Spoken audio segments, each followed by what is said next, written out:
Today I want to talk about what I see as the new global peace push vis-a-vis the new U.S. president. If you're anything like me, and I suspect that you are, you've been watching over the years this insatiable quest for peace in the Middle East. Many a president has tried and failed. Many a world leader has tried and failed. And here we are today in the year 2017, and still there's this quest for peace in the Middle East. Here's the thing though. Ever since the rebirth of the nation Israel, Satan has unsuccessfully sought to destroy Israel with wars, which has led to him now seeking to destroy Israel with peace.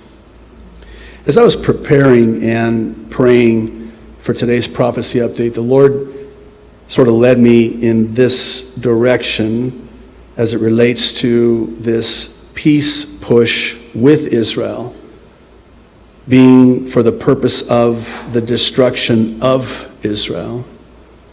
And it's for this reason that I want to reiterate the assertion that this global peace push is preparing the way for the Antichrist.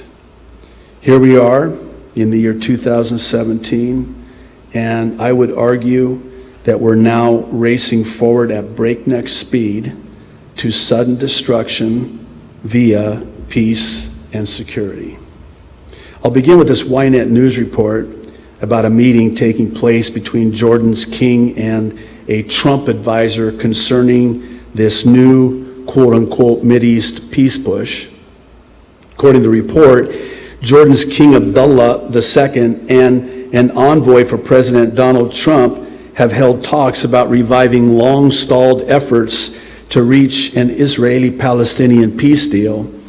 The U.S. Embassy in Jordan says Abdullah told envoy Jason Greenblatt that he would do, listen, quote, everything possible to help end the Israeli-Palestinian conflict on the basis of a two-state solution.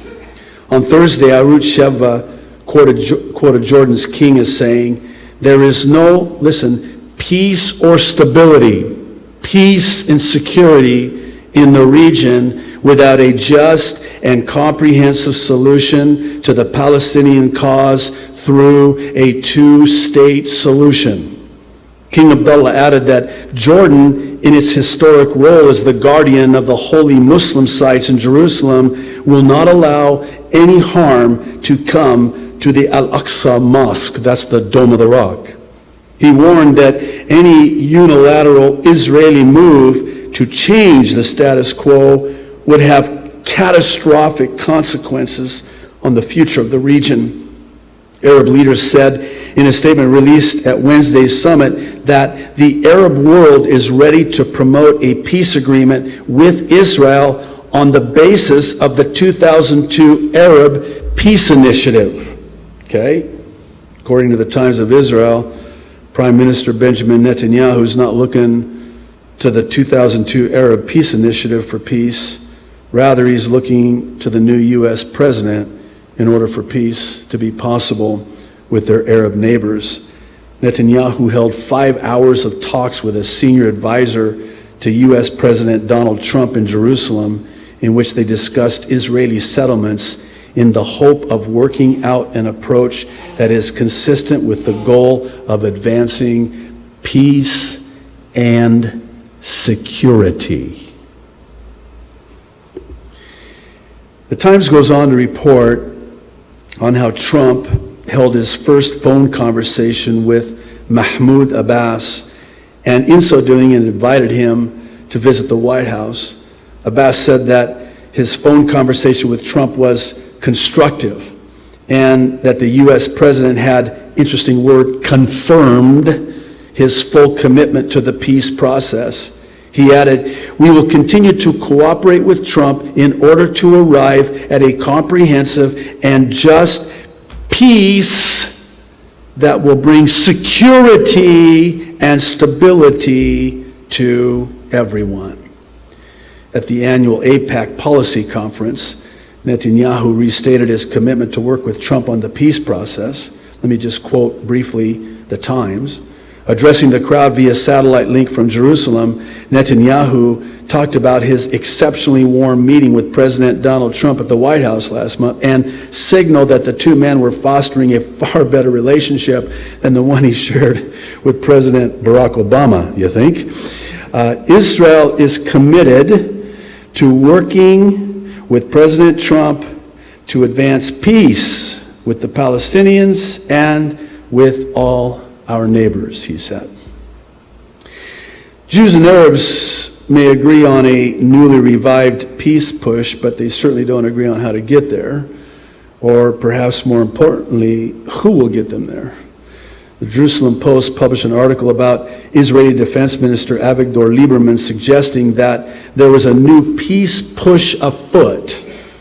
In a post on his Facebook page, Lieberman suggested that a new push for peace is on the horizon, and it is. Enter the EU.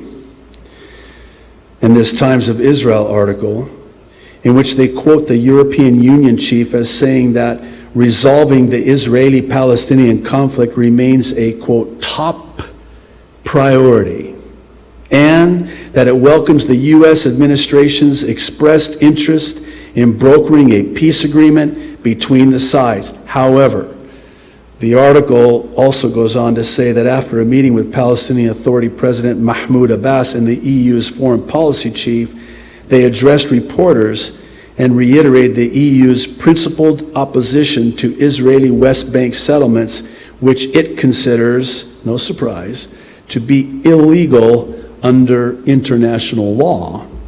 Then, if this weren't bad enough, Abbas was quoted as saying that the continuation of settlement activities and expropriation of Palestinian land will lead to the one-state situation with an apartheid system. And then he says this: repression and occupation will not bring, quote, security and peace and security, which come only through justice, equality, and good neighborly relations. Okay.